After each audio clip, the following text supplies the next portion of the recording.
Hello বন্ধুরা, মন্টির রান্নাঘর চ্যানেলে তোমাদের স্বাগত জানাচ্ছি। চলে এলাম আরও একটি নতুন রেসিপি নিয়ে। এই রেসিপিটিকে নতুন বলা যায় না, তবে একটু টুইস্ট আছে। চলো দেখে নিই কি এই রেসিপি। সবাই দেখতে পাচ্ছ আজকে আমি ম্যাগি বানিয়েছি, কিন্তু একটু অন্যরকমভাবে। ম্যাগি সবাই খেয়ে থাকো, সবার ঘরেই ম্যাগি থাকে, আর যে কোনো সময় আমরা কিন্তু সঙ্গী হিসাবে এই ম্যাগিকেই পাই। চলো কিভাবে এই ম্যাগিকে একটু আনকমন বানানো যায় সেটি আজকে দেখে নিই। আজ আমি বানালাম চটপাটা শেজওয়ান ম্যাগি। তার জন্য আমি 3 প্যাকেট ম্যাগি সেদ্ধ করে নেব। এখানে আমি ছোট প্যাকেটগুলো ইউজ করেছি, তোমরা চাইলে যে কোনো প্যাকেটের ম্যাগি ইউজ করতে পারো। তো ম্যাগিটিকে খুব ভালোভাবে সেদ্ধ করে নিলাম। এইবারে মেন রান্নায় চলে যাই। তার জন্য কড়াইয়ের মধ্যে 2 টেবিল স্পুন মতো সাদা তেল গরম করে তার মধ্যে 1 টেবিল স্পুন মতো রসুন কুচি আর 1 টেবিল স্পুন মতো কাঁচা লঙ্কা কুচি দিয়ে দিলাম। এবারে এই রসুন আর কাঁচা লঙ্কাটিকে ভালোভাবে নেড়ে চেড়ে একটু ফ্রাই করে নেব, লাল লাল হওয়া অবধি। এইবারে এর মধ্যে দিয়ে দেব কিউব করে রাখা পেঁয়াজ ও টমেটো। এখানে আমি একটা মিডিয়াম সাইজের পেঁয়াজ ও একটি ছোট সাইজের টমেটো কিন্তু কিউব করে নিয়েছি। এবারে এই পেঁয়াজ আর টমেটোটিকে ভালোভাবে ভেজে নিতে হবে। খুব বেশি ভাজবো না, হালকা হালকা করে কিন্তু এটিকে ভেজে নেব। আর এই সম্পূর্ণ রান্নাটি কিন্তু হবে মিডিয়াম টু লো হিটে। দেখো পেঁয়াজ আর টমেটোটা কিন্তু ভালোভাবে ভাজা হয়ে গেছে। এইবারে আমি এর মধ্যে দিয়ে দেবো ম্যাগি মশলা। এখানে আমি যেহেতু 3 প্যাকেট ম্যাগি ইউজ করেছি, তো 3 প্যাকেট ম্যাগি মশলাই দেবো। এইবার এর মধ্যে দিয়ে দেবো 2 টেবিল স্পুন মতো শেজওয়ান চাটনি, মানে শেজওয়ান সস যেটাকে বলে। এখানে আমি চিলি গার্লিক শেজওয়ান সসটা কিন্তু ব্যবহার করেছি।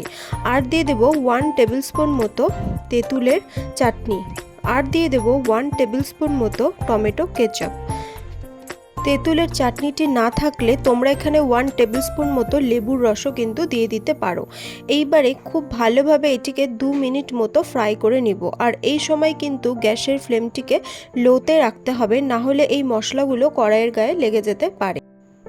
আর এই ম্যাগির রেসিপিটি কিন্তু খেতে হবে একদম গরম গরম, না হলে কিন্তু এর স্বাদটি পাওয়া যাবে না। তো চলো দেখো মশলাটি কিন্তু খুব ভালোভাবে কুক করা হয়ে গেছে। ব্যাস 2 মিনিট মতো কিন্তু কুক করলেই হয়ে যাবে। এইবারে এর মধ্যে দিয়ে দেবো 2 টেবিল স্পুন মতো জল দিয়ে আরও একবার খুব ভালোভাবে এই গ্রেভিটির সাথে এটিকে মিশিয়ে নেব। এই সময় কিন্তু গ্যাসের ফ্লেমটি একদম লোয়ে থাকবে। দেখো খুব ভালোভাবে মিশিয়ে নিলাম। এইবারে এর মধ্যে কিন্তু ম্যাগিটি দিয়ে দেব। জলটি দেওয়ার পর খুব বেশি কিন্তু কুক করা যাবে না, তাহলে এটি আবার ড্রাই হয়ে যাবে। ম্যাগিটি দেওয়ার পর খুব ভালোভাবে এই গ্রেভিটির সাথে ম্যাগিটিকে ফ্রাই করে নেব। এক্ষেত্রেও কিন্তু 2 মিনিট মতো কুক করলেই হবে, তার বেশি কুক করার দরকার নেই। দেখো খুব ভালোভাবে কিন্তু এই ম্যাগিটিকে মিশিয়ে নিয়ে 2 মিনিট মতো কুক করতে হবে, যাতে এই মশলাটি ভালোভাবে ম্যাগিটির সাথে মিশে যায়। ম্যাগিটি কিন্তু একদম তৈরি হয়ে গেছে। এইবারে গরম গরম এটিকে নামিয়ে নিয়ে কিন্তু পরিবেশন করব।